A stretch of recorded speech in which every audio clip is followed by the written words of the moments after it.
In the morning class, we were just continued discussing the two different characterization technique. One is the transmission electron microscopy, another one is X-ray diffraction. Okay, so let us continue with the same characterization techniques. We will going to complete remaining three of this today's class. Okay, so the next one is atomic force microscopy.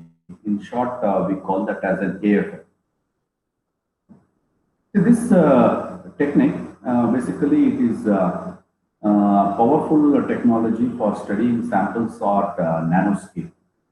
Okay, so these kind of microscopy will generate images at atomic resolution with an angstrom scale resolution, height information with minimum sample preparation. That's why this kind of technology has been used in nanotechnology. Okay, so this atomic force microscopy or scanning force microscopy or scanning probe microscopy, all are one, that means AFM or SFM or SPM, scanning probe microscopy. AFM is designed to measure local properties such as height, friction, magnetism with a probe. To acquire an image, the SPM's raster scan the probe over a small area of a sample, measuring the local property simultaneously. In this case, the basic principle behind this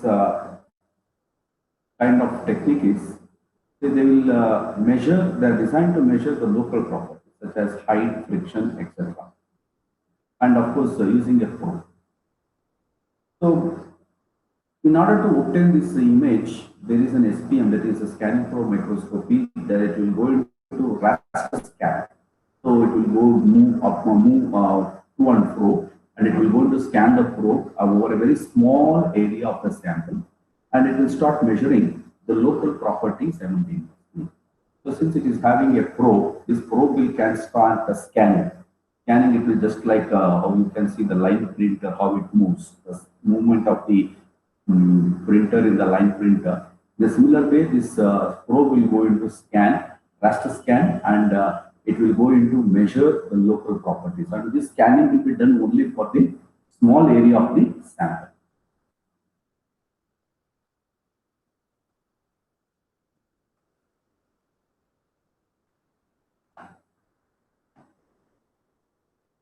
Yeah, the basic principle is an AFM uses a cantilever with a very sharp tip to scan over a sample surface. As the tip approaches the surface, the closed range attractive force between the surface and the tip causes the cantilever to deflect towards the surface. In the sense, it is just like a cantilever. So one end will be fixed and the other end will be free. So in this case, what happens? The probe, the tip or the scan, what was tip of the scan or the probe, what we are going to say. So when you just move towards the surface, the sample surface, and as the tip approaches the surface, there will be a small range of attractive force between the surface and the tip, and which makes the what we call it as causes the cantilever to deflect towards the surface. Okay, so this cantilever is brought even closer to the surface such that the tip makes contact with it. Increasingly, repulsive forces takes over and causes the cantilever to deflect away from the surface. So there are two different ways it can deflect, by just attractive force and by just repulsive force. And if you start moving the tip towards nearest close range of the surface, so then the cantilever will get attracted towards the surface, okay, and the cantilever will bend or it will go into deflect towards the surface. As well as if you move much more closer to the surface, there will be a repulsive force which makes the cantilever to deflect in the reverse, in the opposite direction, and that is away from the surface. This is the basic principle of AFM. And working, AFM consists of a cantilever with a sharp tip, what we call it as a probe at its end, that is used to scan the specimen surface. The cantilever is typically silicon or silicon nitride with a tip radius of curvature on the order of nanometers. When the tip is brought into the proximity of a sample surface,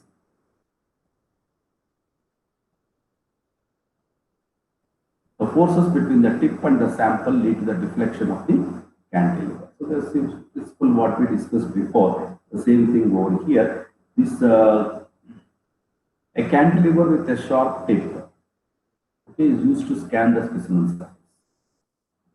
And this cantilever is basically made with a material such as a silicon or silicon nitride. And the tip radius of curvature is in the order of nanometers. Very, very, very small. It is in the range of nanometers, 10 to the power of minus 9. And when this tip is brought near, we are very close to the surface or the sample surface, the forces between the tip and the surface lead to the deflection of the cantilever. That's what we were talking about. If we move very close range, so the cantilever will get deflected towards the surface, and if you move much more closer, there is a possibility that it will get repulsive, so that the cantilever will be deflected in the opposite or away from the surface. So the forces that are measured in AFM include mechanical contacts or force, van der Waals forces, capillary forces, chemical bonding, and electrostatic forces.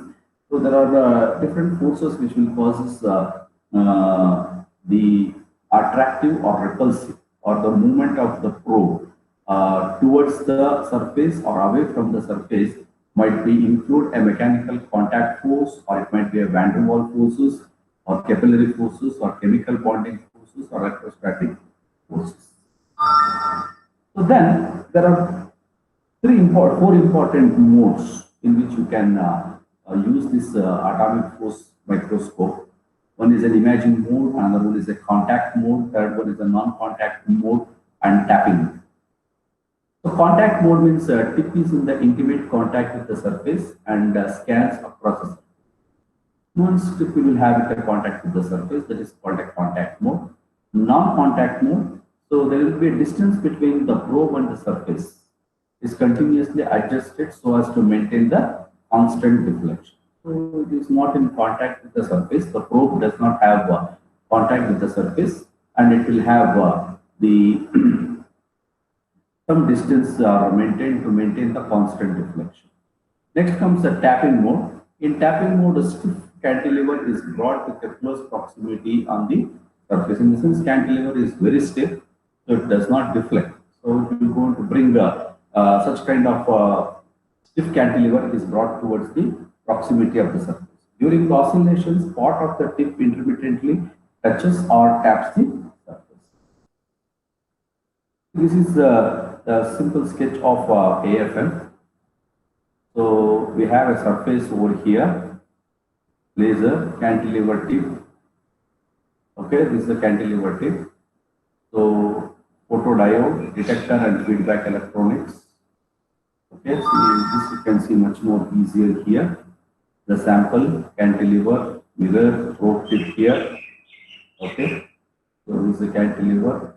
So the movement, the deflection will cause sensor signals. Okay, so that will be captured in the form of the images over here. So piezoelectric scanners will be there. Data acquisition, display analysis, computer. So this is how what we call it as the AFM will going to work. Advantages: AFM provides a three-dimensional surface profiles. Samples does not require coatings, does not need any high vacuum. Materials can also be analyzed in different environments, such as in liquids under vacuum and at low temperature. Provides a very high resolution. AFM can be combined with a variety of optical microscopy techniques. So that variety of optical microscopy techniques can also be combined. It can work in a liquid environment. This makes it possible to study biological molecules and the living organisms. So now the major advantage of this AFM is it can be worked in the liquid environments. So once you have an opportunity to work in the liquid environment, then you can it is possible for us to study the biological macromolecules and living organisms. Then coming to the disadvantages over here, scanning area is very small. It is in the range of 150 to 150 micrometers. Speed of the scanning is very small. Image distortions and thermal drift can happen. Images can also be affected by non-linearity hysteresis and so these are all some of the disadvantages of the AFM process. Next comes, yeah, of course, the AFM probe cannot normally measure steep walls or overhangs. Steep walls and overhangs, cantilevers are more expensive. So these are all some of the disadvantages. When it comes to applications, so here we have application virtual with AFM virtually any surface whether insulator or conductor or organic or biological can be imaged. Nanotechnology, biological research is used in the nanotechnology and biological research. This is what the remains atomic of course microscopy, scanning over a sample, in the short process surface. So the surface will not be plain or uniform. So there will be some ups and downs into the probe moves or scans across the surface. So there will be a possibility that the tip will get attracted or the cantilever gets deflected towards the surface, and once it comes in contact with the surface, it may get repulsed. So that will movement of the tip or the cantilever will be taken as a sense and signal, and that will be captured in the form of an image. So this is the diagram what you can see over here. This is the probe. Okay, so these are the ups and downs. See? It is not uniform over here. So here the surface contact is the zone, the contact zone is very small over here, and as we move towards here, contact zone is very less. So like this, was moved towards the one end, from one end to the other end. So there will be a ridges or ups and downs where it will go into have some point it will have a contact with the surface. Sometimes it might not have a contact with the surface, and these differences will make the cantilever to either to get attracted towards the surface or it gets repulsive away from the surface. So these movements or the deflection of the cantilever will be considered as a signal, and that will be stored as an image. Different forms of other microscopy, no need of focusing. Different from other microscopy, sorry. No need of focusing, illumination, depth of field. It also have height information that make it simple to quickly measure the height, volume, width of any feature in the sample. It physically feeds the sample surface with a sharp probe, building up a map of the height of a sample surfaces.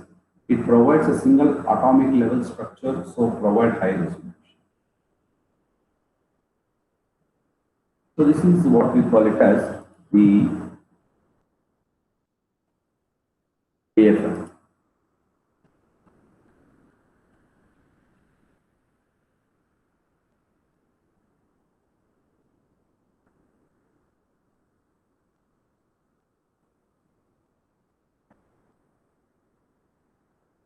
So now, next we move on to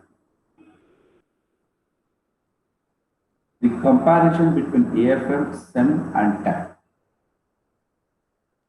Comparison between AFM, SEM and TAM.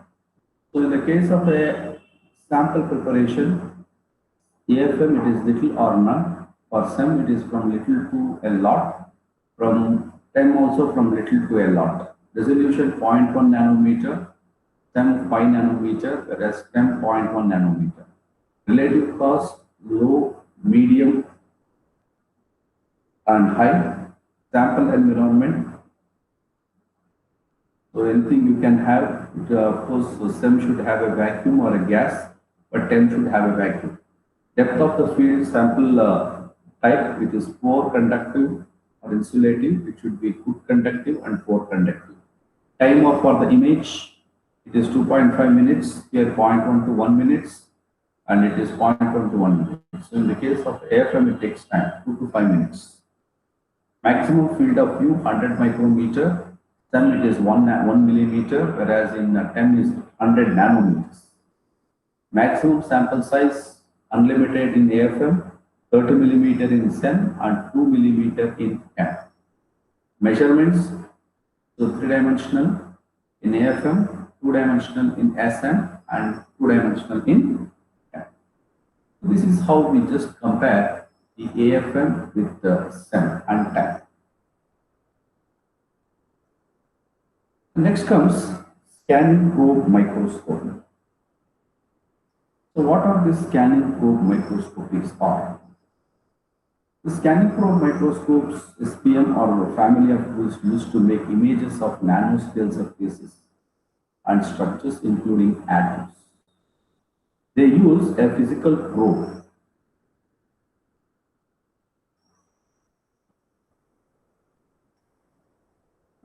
These SPMs are basically a characterization tools that used to make the images of nanoscale surfaces and structures including the atoms.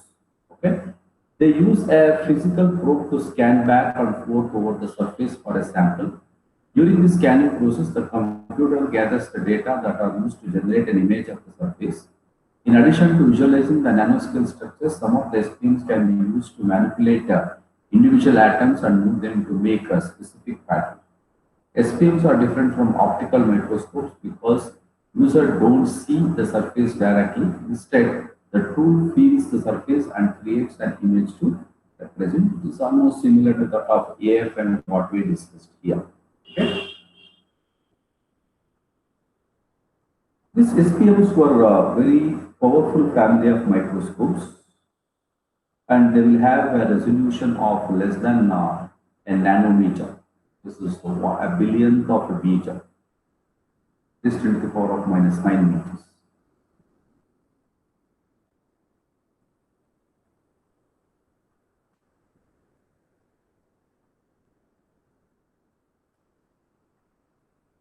Yeah, an SPM has a probe tip mounted at one end of the cantilever. The tip can be as sharp as a single atom. It can be moved precisely and accurately back and forth across the surface, even atom by atom. When the tip is near the sample surface, the cantilever is deflected by the force. SPMs can measure deflections caused by many kinds of forces, including mechanical contact, electrostatic matters. The distance of the deflection is measured by a laser that is reflected off the top of the cantilever and into an array of photodiodes.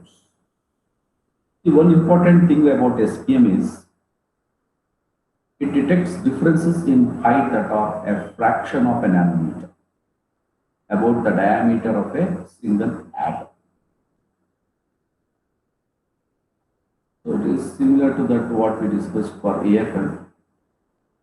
The tip is moved across the sample many times. This is why these are called scanning microscope. In the sense, once you start moving the tips across the surface, the tip will start deflecting. That's the reason why it is. Sorry. That's the reason why it is called a scanning microscope. The computer combines two data to create an image. The images are inherently colorless because they are measuring properties other than the reflection of light. In the sense, so the image, what you will going to get it from this scanning probe microscopes are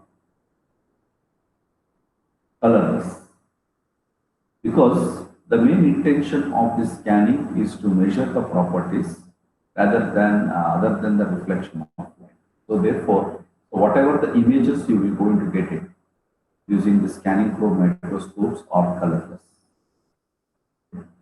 However, the images are often colorized with the different colors representing the different properties. For example, height along the surface. Means you can afterwards you can give the colors with the different colors representing the different properties.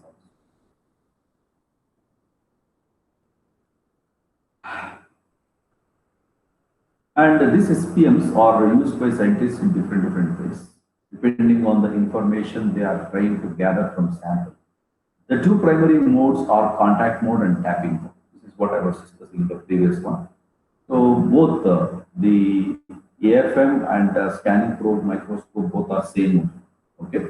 So because some textbooks will give scanning probe microscope, some textbooks they will going to give AFM. So both will look similar and both are almost same. Okay. In contact mode, the force between the tip and the surface is kept constant. This allows the scientist to quickly image the surface. In tapping mode, the cantilever oscillates intermittently touching the surface. Tapping mode is especially useful when scientist is imaging soft surface. So when do we use contact mode and when do we use tapping mode? See, basically in contact mode, the force between the tip and the surface is kept constant. Okay. And when you keep the force constant, the quick images can be obtained. You can obtain the quick images. But in the case of a tapping mode, what happens? The cantilever will start oscillating, intermittently touching the surface. Tapping mode is especially useful in the scientist when a scientist is imaging a soft material. When the materials are soft, the tapping mode are most important. This is the basic principle of SPM. So we are finding here the means of sensing the vertical position of the tip, the feedback system to control the vertical position of the tip here, a probe tip, okay, piezoelectric scanner which moves with the sample under the tip. This is the one. A coarse positioning system to bring the tip into the general vicinity of the sample. A computer system that drives the scanner, measures the data and converts the data into an image. These are the different elements of scan probe microscopes. Okay? So you will have sensing vertical position sensors. So you will have feedback system. You will have a probe. You will have a piezoelectric scanner. You will have a post positioning system to bring the tip into the general vicinity of the sample. And finally, you have a computer that drives the scanner, measures the data, and converts the data into an image. So these are the basic elements of this SPMs. SPM are the techniques to use information on the surface, structure, or the atomic level. The position of the tip with respect to the surface must be very accurately controlled by moving either the surface or the chip. So here, what's happening? The contact between the surface and the tip, or we can say the position of the tip with respect to the surface, can be controlled very accurately moving either the surface or the tip. This is the movement of this is the tip what we are having here. Okay, so you can make the tip constant or you can move the surface to and fro, or if you keep the surface contact, you can move the tip to and fro. So anything you can do. Okay. It is possible to accurately control the relative positions of tip and surface by measuring, ensuring good vibrational isolation of microscope and using sensitive piezoelectric positional releases. So this is the one thing what we can obtain from in the case of a special purpose like scanning probe microscopes is you can control the relative position of the tip and the surface. So this can be ensured by good vibrational isolation of the microscope and using sensitive piezoelectric positioning devices. The tip must be very sharp, ideally terminating in just a single atom at its closest point of approach to the surface. This is the scanning electron microscope.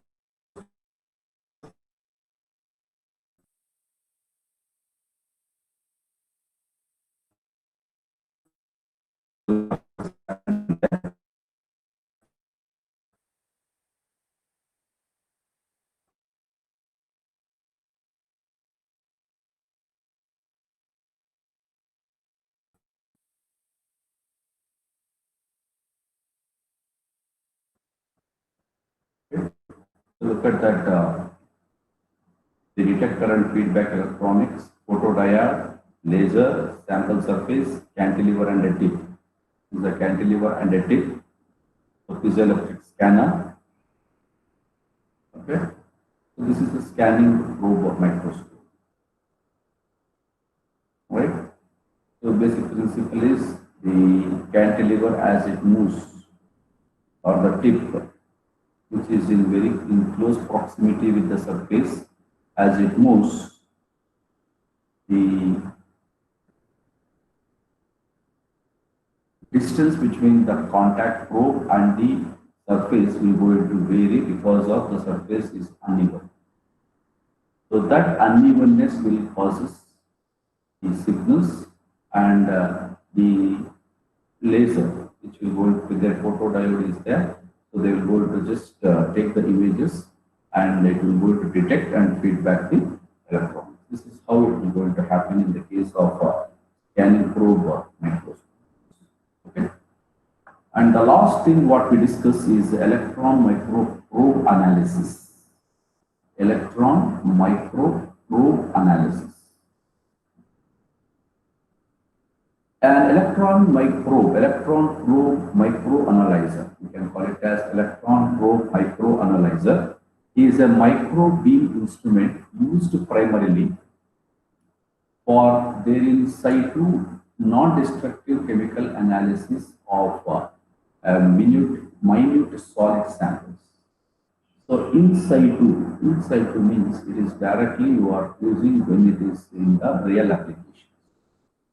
So this is the type of a microscope which can be used to analyze, or what we call it as it can take the images as the process is going inside to non-destructive chemical analysis. It is informally called electron microprobe or just a probe. It is fundamentally the same as in the SEM with the added capability of chemical analysis. Okay? Added capability of chemical analysis. So this is the basic principle of working of an electron microprobe analysis or electron probe microanalyzer. We can call it as electron probe microanalyzer. So what are the elements we can see over here is the primary electrons that pass through the specimen. So this is a specimen for us. Okay, so this is the induced voltage. As it passes here, these electrons. So then there is a cathode luminescence, secondary electrons, and X-rays. So one is the primary electron, second one is the secondary electrons, and third one is the X-rays. And we have a set of lens over here. So for just focusing the beam towards the sample. And of course, we can have a fourth, what we call it as a backscattered electrons. So the working of this EPMA, electron probe microanalyzer, operates under the principle that if a solid material is bombarded by an accelerated and focused electron beam. So the principle behind this electron probe microanalyzer is that when a solid is bombarded by an accelerated and focused electron beam, the incident electron beam has sufficient energy to liberate both matter and energy from the sample. Yeah, this is a basic principle. See what happens. So an electron probe microanalyzer, it will generate, or it will going to produce the electrons, and these electrons are highly accelerated, means they will go into move with a very high velocity. And when a solid material has been kept on the way of its movement, which is at a very high velocity or accelerated, this incident electron beam has sufficient energy to liberate both matter and energy from the sample. Once it bombards with the surface, then the sufficient energy will be liberated, means it has sufficient energy to liberate. So the energy what this electron has got is more sufficient to liberate both matter and energy from the sample. These electron sample interactions mainly liberate heat, but they also yield both the derivative electrons and X-rays. In the sense, when the electron samples interacts, the heat will get liberated, and also the secondary electrons and the X-rays, they will also get liberated. Not only heat, along with that, the derivative electrons and X-rays will also be liberated. These quantized X-rays are characteristic of the element. EPMA analysis is considered to be the non-destructive, so it is possible to reanalyze the same materials more than one time. This is a non-destructive, in the sense you are not breaking the material or the sample for the examination or for the analysis. So hence it is called a non-destructive method. So since it is a non-destructive, it is possible to reanalyze the same materials more than one time. In the sense, once you analyze one material, so if you are not satisfied with the results, you can analyze once again. Because the EPMA is a non-destructive testing. This is what the basic principle of EPMA. And coming to the applications of EMPA or EPMA, whatever it may be, quantitative EMPA analysis is the most commonly used method for chemical analysis of geological materials at small scale. EPMA is also widely used for analysis of synthetic materials such as optical wafers, thin films, microcircuits, semiconductors, and superconducting ceramics. This is the applications of EMPA. Okay. Means this type of EMPA are used for chemical analysis of geological materials at very small scales, and also they are used in analysis of synthetic materials such as optical wafers, thin films, microcircuits, semiconductors, and superconducting ceramics. The strengths and limitations of electron probe microanalyzer.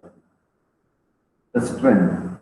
What is the strength of this technique is an electron probe is a primarily tool for chemical analysis of solid materials at different spatial scales.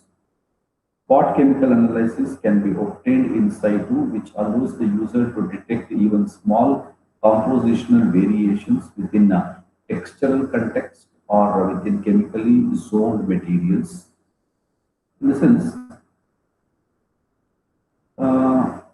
it is the primary tool. They call this as a primary tool for analyzing the solid materials at small spatial scales. And the spot chemical analysis can be done in situ. It's very small analysis if you want to carry out. So we can use this EPMA. And this allows the user to detect even a small compositional variations within which textural context and are within chemically zoned materials. Coming to the limitations here, electron probe are unable to detect the lightest elements like hydrogen, helium, and lithium. So this is not meant for detecting very high, smaller elements. Probe analysis also cannot distinguish between the different valence states of iron. So this is the two important limitations of EPME, that is electron probe microanalysis. Okay. Yeah. So I think this completes this module. Okay. So any clarification, my dear students, if you have, so you can ask me.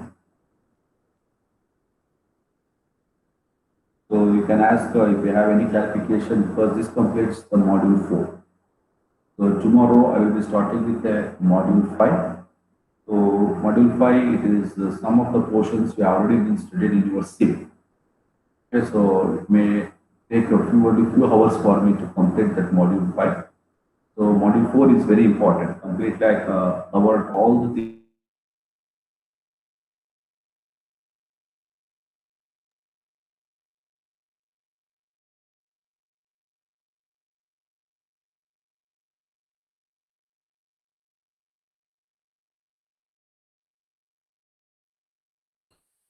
clarifications, any doubts, my dear students, you can speak to me, you can have an interaction with me now before I just wind up now.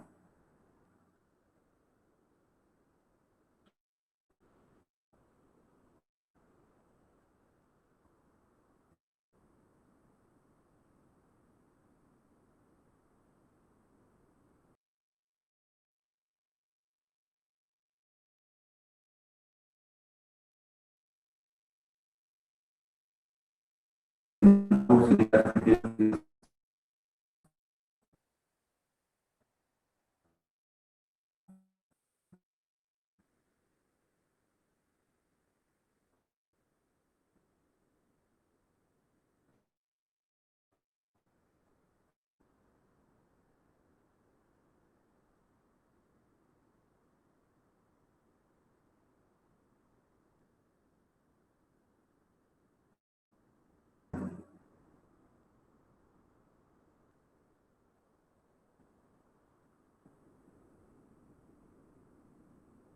PDF material as well as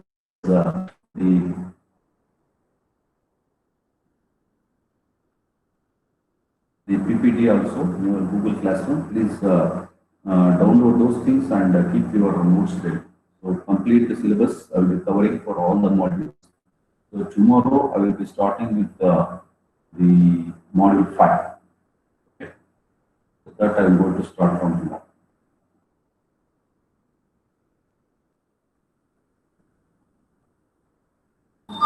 Any doubts, my dear students, before I just wind up? If you have no clarifications, I will just close this meeting and tomorrow we will going to meet for the module 5. Okay?